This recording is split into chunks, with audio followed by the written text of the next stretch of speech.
는 엄청난 위험이 있는 거죠. 엄청난 피해를 보게 되는 겁니다. 자, 지금 일본은 이런 식으로 생각을 하고 결국은 이 군사적 침략을 감행하죠. 요 지금 이 초반 승전 확률에 이제 건 겁니다. 자, 그럴 때 지금 일본이 생각한 것은 요 선택을 했을 때는 요런 위험이 있고 요 선택을 했을 때는 요런 위험이 있고 요런 결과가 있어 라는 것을 따져본 거죠.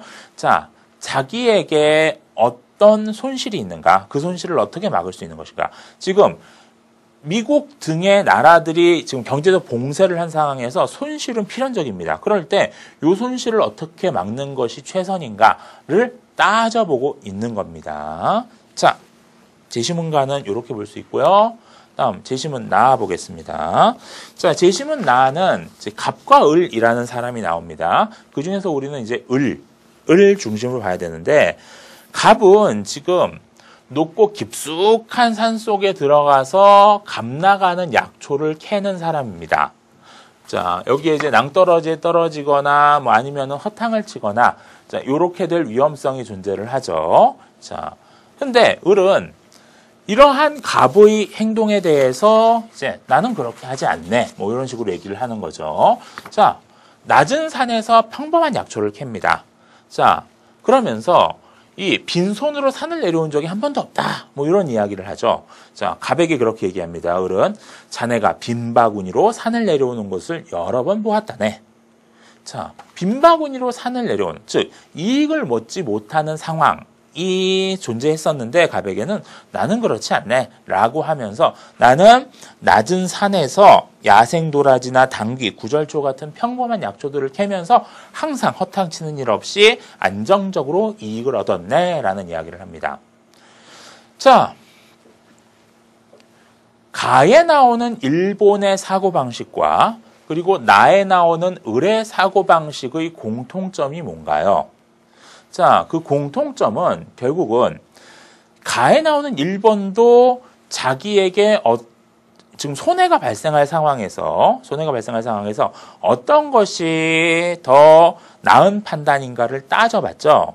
자, 나에서 을도 지금 요런 선택이 있고 요런 선택이 있는 상황에서 나에게 위험이 없는 선택은 어떤 것인가? 여기서 위험이라고 하는 것은 이익이 발생하지 않을 위험이겠죠. 이익이 발생하지 않을 위험이 있는 선택은 어느 선택이고 위험이 없는 선택은 어떤 선택인가? 따져본 다음에 난 위험이 없는 선택, 허탕 한 번도 안 치고 계속 이익을 추구할 수 있는 선택을 해 라고 이야기를 하는 거죠. 설사 기대 이익이 작더라도 난 이걸 할 거야. 뭐 이런 식으로 얘기를 하는 겁니다. 자, 가와 나의 공통점은 결국은 손해와 이익을 따져보고 그리고 그 손해와 이익에 기반해서 또는 위험에 기반해서 합리적인 판단을 내리고 있는 겁니다. 결국 가와 나는 합리적 판단을, 즉 손익을 따져보면서 합리적 판단을 하고 있는 거고 다는 손익 같은 것들을 고려하지 않고 그냥 자기 신념대로 행동하고 있는 그러한 입장이라고 볼 수 있습니다. 결국은 요걸 이제 대비시킬 때 다를 명분을 또는 대의를 중시하는 입장이라고 하고 가나를 실리를 중시하는 입장이라고 대비시켜도 되고요. 아니면 가나를 이제 손익을 따지면서 합리적 판단을 하고 있죠. 여러 가지 이제 요소들을 보면서 합리적 판단을 하고 있는 거니까 일종의 합리적 판단을 하고 있는 거니까는 이걸 합리적인 사고방식이라고 하고 이쪽을 이 대의 명분만을 중시하는 어떤 비합리적인 사고방식이라고 이야기할 수도 있습니다. 지금 결국 이 대비를 어떻게 놓을 것인가에 따라서 달라지는 건데 지금 우리가 요 파트에서는 지금 합리성이라는 얘기를 중심으로 가고 있으니까 합리성에 기반해서 이야기를 할 수 있죠. 그러면은 무조건 염상진의 사고방식은 비합리적인가요? 요렇게 얘기할 수도 없습니다. 자, 우리가 앞에서 살펴봤던 거에서 개인의 합리성과 사회의 합리성이 다를 수 있다라는 이야기를 했죠. 어쨌든 간에 지금 여기서 가와 나에서 공통적으로 따지고 있는 것은 개인적 합리성의 영역일 수 있습니다. 결국은 일본이라는 개별 국가 또는 을이라는 개인의 입장에서 손익을 따진 건데 자, 그런 차원에서 다는 자기 개인의 이익과 손실을 따지지 않습니다. 그런데 이거는 자기 개인이 아니라 어떤 거대한 역사, 어쨌든 공동체 미래 이런 것까지 고려해서 어떤 것이 우리 미래에 긍정적일까? 이런 판단을 한 거죠. 물론 그 판단이 현명했느냐 그렇지 않느냐는 이제 뒤로 밀어넣고서라도 어쨌든 간에 지금 여기에서는 개인이 아니라 사회 전체 또는 역사 전체 미래 세대까지 고려한 어떤 판단을 했다고 볼 수 있습니다. 그렇게 보면은 이것도 일정 정도 좀 변형된 형태의 합리성이라고 이야기할 수 있겠죠. 자, 개념화하는 과정에서 여기까지 끌고 가서 개념화할 수도 있습니다. 조금 약간 무리스럽기는 한데 여기까지 개념화할 수 있고요.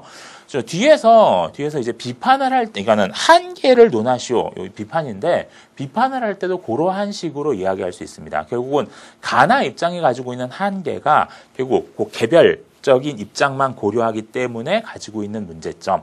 결국은 사회 전체의 이익을 고려하지 않는, 그래서 개인의 합리성과 사회의 합리성의 괴리 현상을 낳을 수 있다. 뭐 이런 이야기를 할 수 있겠죠.